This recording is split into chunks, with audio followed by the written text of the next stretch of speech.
As promised in my last video, here are my favorite rose perfumes. The first thing I'm going to start with is the Diptyque Body Creme, which I believe is scented with Bulgarian Rose.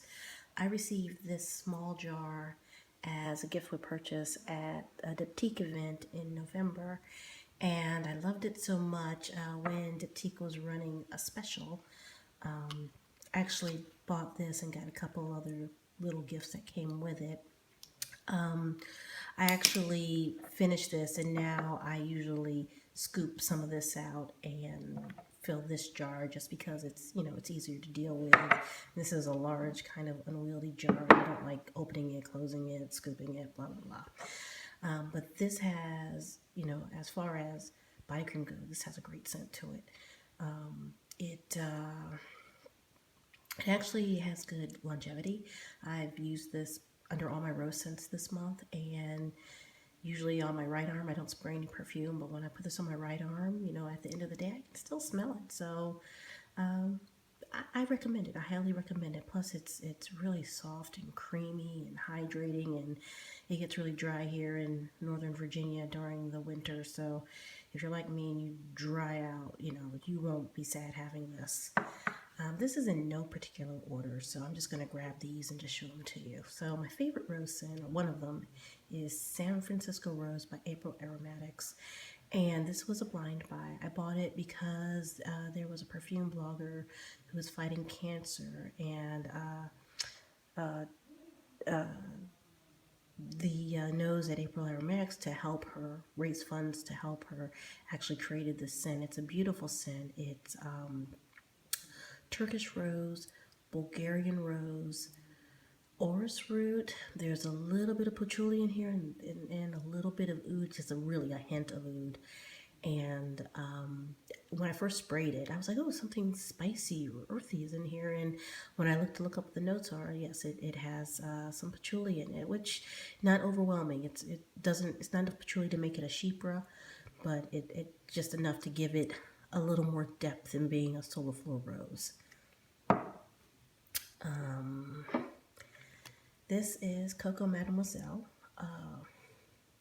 Great scent. It's a Chypre. It was created in 2001.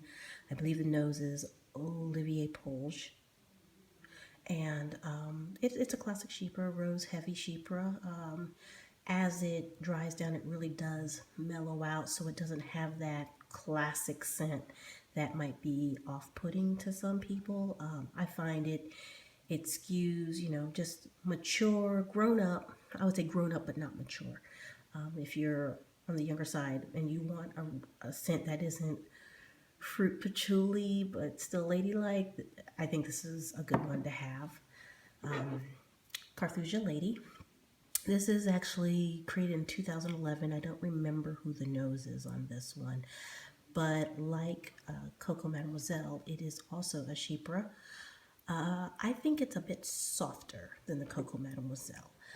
Maybe the material, well, although Chanel is known for it's using good materials, but just this, I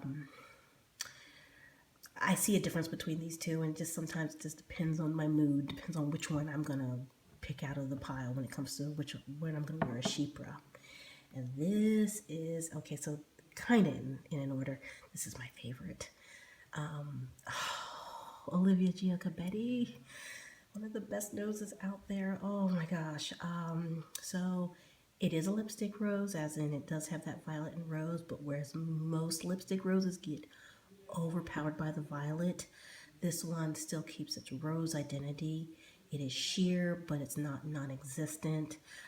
Just starts a little bit green, like you walked into a flower shop and someone handed you some fresh cut roses. Just a little green. Dry down is so lovely. I was out with a bunch of friends, and I remember spraying on a couple of spritzes of this before I left, and everyone's like, oh, who smells so good? And I'm like, oh, that's me. This is, anyone who gets this into collection would be happy. This is such a beautiful rose. I can't recommend it enough. Just get it. Get a sample, try it, love it, get it. Next video, I will show you all my rose perfumes. That's going to take a while, so that's probably not going up tonight.